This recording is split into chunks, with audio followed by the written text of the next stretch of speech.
Hey guys, Casey here from Casey is Crow Creates. Newest video I've got for you guys is building a custom exhaust hood shroud for our kitchen. Moved into the my first house, our first house that we're in right now, and the exhaust hood that we had. It's the exhaust hood is a little gracious to call it that, but it was just an old exhaust fan and had a plywood, or not a plywood, but it had a wood box around it, so it wasn't anything special. And wanted to upgrade what we had in our kitchen. So have built some custom doors in there, and so wanted to use the same look that I've done with the doors and build some kind of a hood with a, or some kind of a hood shroud with a higher powered fan. But yeah, so with getting a good deal on the hood, wanted to build something around it that looked nice, that matched the doors that I just recently built for our kitchen as well. Eventually want to reface the cabinets and have it all be a matching theme throughout, but that obviously comes with time. So I'll pop in and out here, describe some of the things I'm doing, but most of it's pretty simple. I'm just building a box and putting a hood inside of it. But yeah, hope you guys enjoy.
All right, you guys can see here I'm taking and skinning the sides of the exhaust hood with plywood, just quarter-inch ply. I The stuff was, it's quarter-inch oak. I don't know that I would buy it again because it was super unfriendly to work with in just terms of cutting it. It was oak and super thin sheets of the veneer, and so it was just splintering everywhere. So for the little bit of money I saved in getting that, I think I would have just been better off to get like a 3/8 plywood and enjoy the dimensional stability that would have came with that.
All right, and here you'll see me, I don't know, 5 million times try and get this stupid retractable air hose to actually stay out.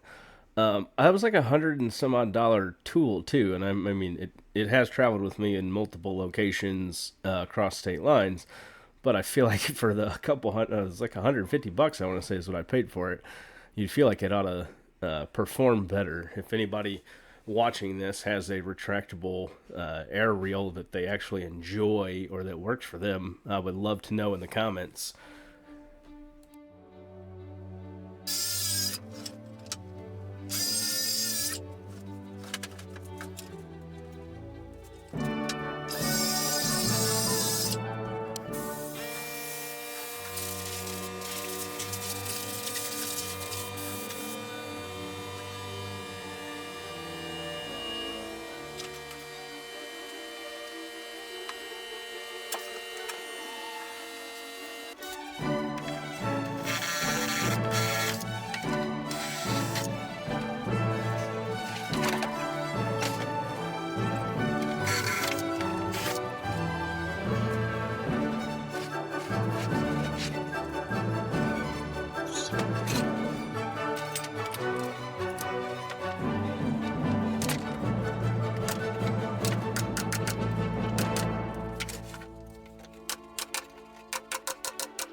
And now we take a short break to clean up after ourselves because we're not living in a pigsty after all. But no, I always try and keep things fairly clean when I work. It just makes me enjoy it more. Nothing frustrates me more than trying to do something and you don't have the tool you need, or you can't get to where you need, or it's dirty, or you gotta. But just all that stuff that just adds friction to whatever the task is. Like, I like to think that my time is pretty worthwhile, so let's do what we can to eliminate the friction and enjoy these tasks. And not working in a dirty environment is definitely one of those. And also, there's the dust collection. Like you can hear, I kind of got some kind of sinus thing going on now. But man, if I don't use the dust collection when I use that table saw, I am inhaling. I got wood stuffed in my nose for the next week.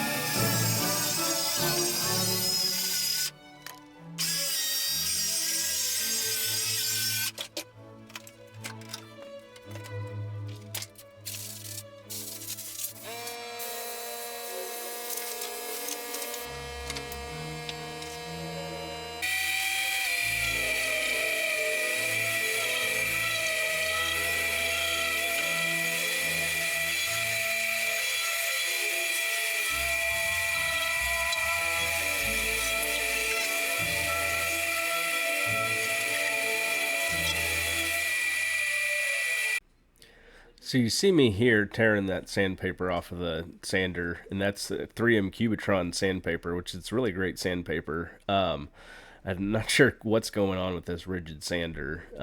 It's not holding the paper on. I don't know if the fibers have just burned up, that the disc got too hot or something. But I have one other of these sanders that I warranted through Rigid for the brushes, but I'm not sure what's going on with the disc, so I'll have to get a new disc. And because I already burn up enough sandpaper as is, doing it unnecessarily doesn't help.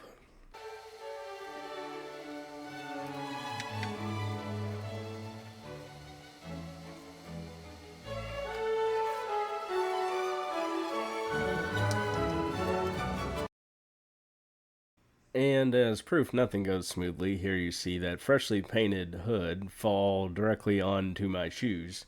And so not only did it crush my toe, not crush literally, but it did hurt, but also now these fly shoes got a black stain on them that can't come off because this is like some acrylic paint that just bonded to it, something fierce. So now I got black toe.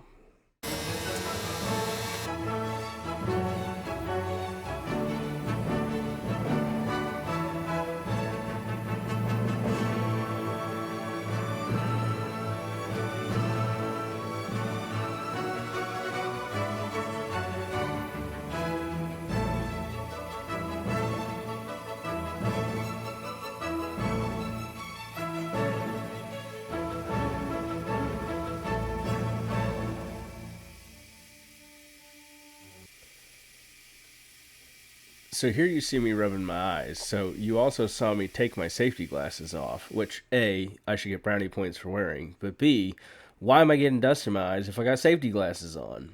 I've never understood how is it just my problem that my glasses always get stuff trapped behind the lenses in my eye, or surely it's just me because otherwise why do we have all these industries with safety glasses that haven't fixed this problem yet?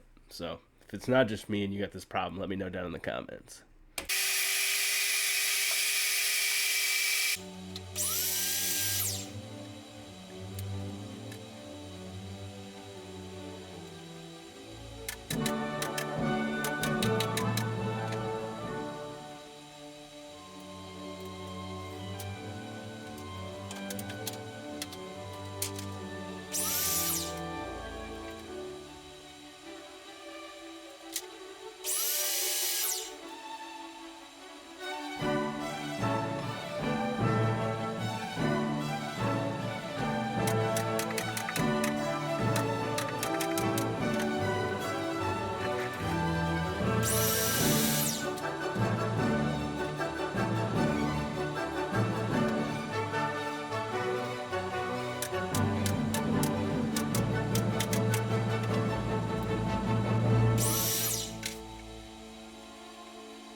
So here I am taking the 2x4 strips that I ripped down earlier in the video, then gluing and brad nailing them together to make the trim for this. So I'll put it on the corners and the sides as you'll see, just to trim things out. And then I'll do the same thickness and rip down some oak strips, and those oak strips will be what will mimic the, or not mimic, but will be the same look as what we did on the laundry room doors.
So earlier in the video, I complained about getting dust in my, breathing in dust, and then also getting sawdust in my eyes. And now you see some of what my solution is to that. And this is like a full face respirator. I feel a little silly wearing it sometimes, but I wear that and I don't get the sinus issues. So again, anybody knows any better solutions or has anything they do, I'd be curious to hear. Let me know down below.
One thing I'll definitely say is the MVP tool of the project is this little Porter Cable brad nailer. Back, I don't know, 5 years ago at Home Depot, no, probably more like 3, 4 years ago now. But Home Depot was running a special on a little Porter Cable pancake compressor, and I want to say it was a 15, an 18, and a 23 gauge nail gun. But it was an awesome deal. So I had needed an air compressor, and essentially for the price of the air compressor, you got all that. And I'm always an advocate of glue it and screw it in everything we build, but when it comes to like this little trim and stuff and nothing structural, man, this made it go so much faster.